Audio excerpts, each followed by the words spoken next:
This is the fourth and final video that I'm going to do introducing basic geometry vocabulary terms. This isn't the end of the vocabulary we'll be using in geometry, but the other words we'll bring up as they come along. These words are going to be particularly useful in our next unit as we start talking about constructions. So let's start off with a line segment.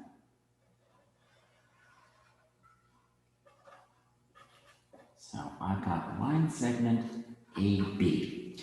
And if I were to talk about the midpoint of this line segment, what do you think I'm talking about? Now we're back to places where the clue is right there in the name. The midpoint should be the point that's right in the middle of this line segment. So maybe it's somewhere around here. So I would say that C is the midpoint of, and how do I want to finish this sentence? Be careful. Try and describe it as precisely as you can.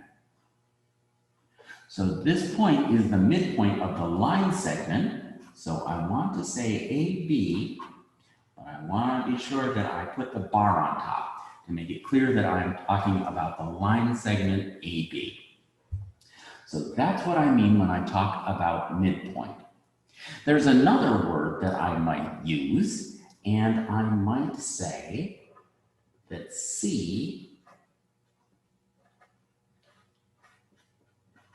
bisects the line segment AB. These two statements are equivalent. So bisects, so bi, what does that make you think of?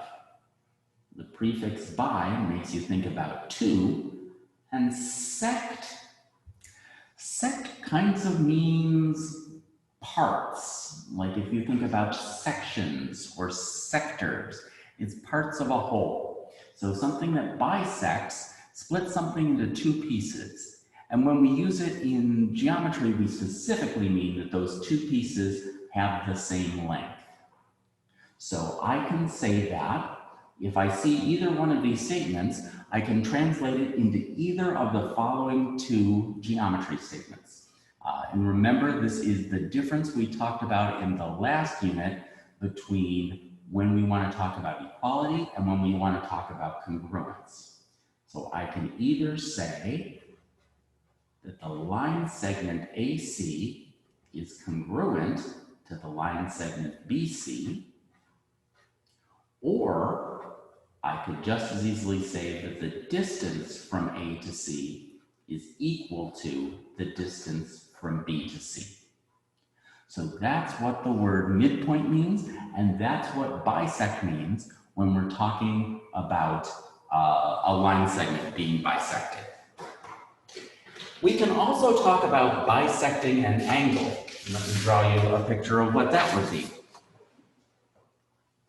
So let me draw a nice angle here, and I'll give myself some words, some labels to go along with my points. So what kind of thing do you think would bisect this angle? Given what bisecting a line segment means, what do you think bisecting an angle would be?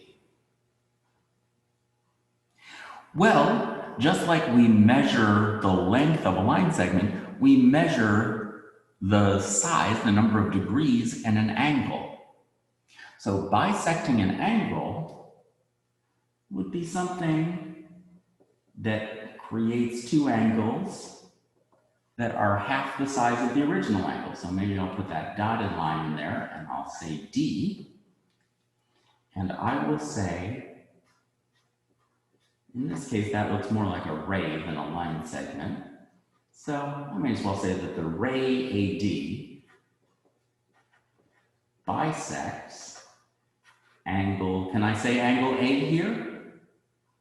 No, angle A would be confusing because there are too many sides that have A as a point for me to know exactly what angle A would be. So why don't I say AD bisects angle BAC? And so once again, we can write a congruence statement or we can write an equality statement. Think back to the way we wrote that in the last video and see if you can think of what kinds of statements those would be. So the congruence statement, and there are a lot of different ways to write these angle notations. So don't be, if you came up with different names but the same angles, I could say that angle BAD, which is the bottom angle, is congruent to angle CAD. Or if I was talking about the angle measurements, I could say that the measure of angle BAD was equal to the measure of angle CAD. As we get further and further into the class, I hope that you will find the congruence statement to be at least equally natural, because we will probably spend a lot more time with the congruence statement than the equality statement talking about numbers. The place where I want to wrap up talking about vocabulary is a couple of different words that talk about distinguishing things between different shapes of triangles. So let's say I had a triangle like this, where two of the sides had the same length. Two of these sides are congruent to each other. One way that we can write that in the diagram is to just put a single tick mark on these. So if you see two line segments that each have one tick mark, or the same number of tick marks, that means that every line segment that has one tick mark is congruent to any other one. So a triangle with two sides that are congruent to each other, we will call that an isosceles triangle. On the other hand, if we had a triangle, and I'm not sure I just drew that as well as I might have, but whether I draw it well or not, the symbols are going to indicate the truth about the size of the diagram. For instance, if I drew a really awful angle there, that angle doesn't look like a right angle at all, does it? But if I put that square bracket on it, you know that that actually is intended to be a 90-degree angle. Hopefully, I will never draw a right angle quite that sloppily, but that's the basic idea.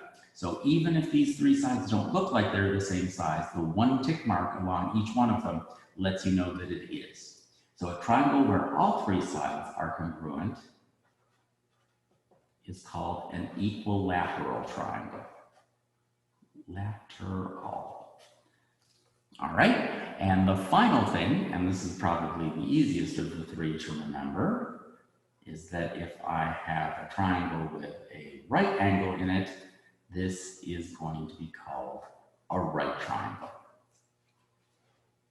Okay, clear enough? So this was probably a pretty quick video, but here is where we wrap up. So we talked about a line segment having a midpoint. Same situation, we would say that the midpoint bisects the line segment. We also talked about what it means for something to bisect an angle. And we talked about isosceles, equilateral, and right triangles.